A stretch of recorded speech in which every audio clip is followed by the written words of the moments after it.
नमस्कार होमिओ साथी बंधुरा आज के आमी सुगारेर जन्य যারা সুগার বা মধুমেহ বা ডায়াবেটিস মেলিটাস সমস্যায় ভুগছেন,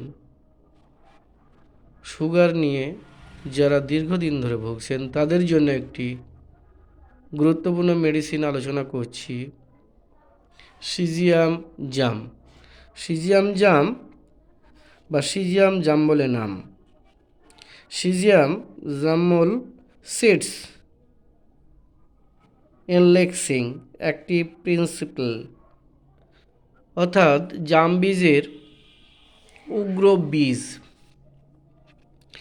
এই জাম বীজের উগ্র বীজ থেকে সিজিয়াম জাম প্রস্তুত করা হয়। এই সিজিয়াম জাম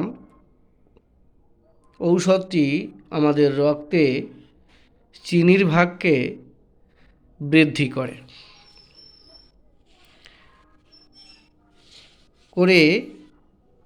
মধুমেহ রোগ সৃষ্টি করে। মধুমেহ রোগ বা ডায়াবেটিস মেলিটাস বা মধুমেহ রোগ বা সুগারের সমস্যার জন্য অনবদ্য একটি মেডিসিন। যারা এই সমস্যায় ভুগছেন তাদের জন্য। যারা বহুমূত্র রোগে ভুগছে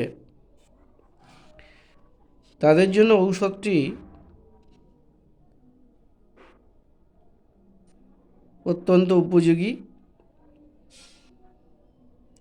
এই ঔষধে কি করে, ঔষধটি মূত্রে চিনির পরিমাণকে কমিয়ে দিতে পারে। চিনির পরিমাণ কমিয়ে দেয় এবং চিনি পরিমাণকে সরিয়ে রাখতে পারে। লক্ষণ কেমন হয়? দেহের উপরিভাগে ঘামাচির ন্যায় উদ্ভেদ দেখা দেয়, ক্ষুদ্র ক্ষুদ্র লাল বর্ণ হয়ে যায় স্কিনে এবং স্কিনে প্রচণ্ড চুলকানি হয়, প্রবল জল পিপাসা থাকে, শারীরিক দুর্বলতা, জীর্ণশীর্ণ চেহারা, প্রচুর পরিমাণে মূত্র হয়, প্রস্রাব হয়, বারবার বা ঘন ঘন প্রস্রাব, চর্মের উপর পুরাতন ক্ষত দেখা দেয়, যেগুলো বহুমূত্রজ ক্ষত বলা হয়। এই সিজিয়াম জাম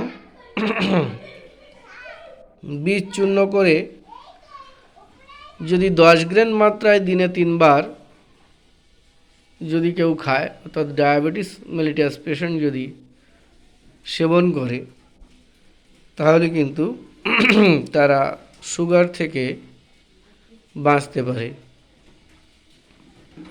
অথবা মাদার টিংচার ঔষধটি ব্যবহার করা যেতে পারে।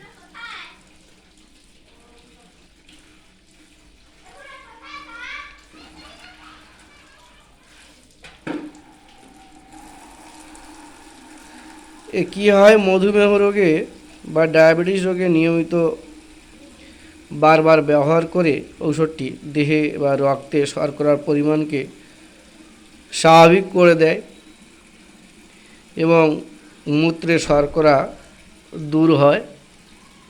আর কি হয়, অতিমাত্রায় প্রযুক্ত হয়ে দুর্বলতা, ক্লান্তি, কম্পন, প্রচুর ঘাম কিন্তু এই ঔষধের লক্ষণ হিসাবে দেখা যায়।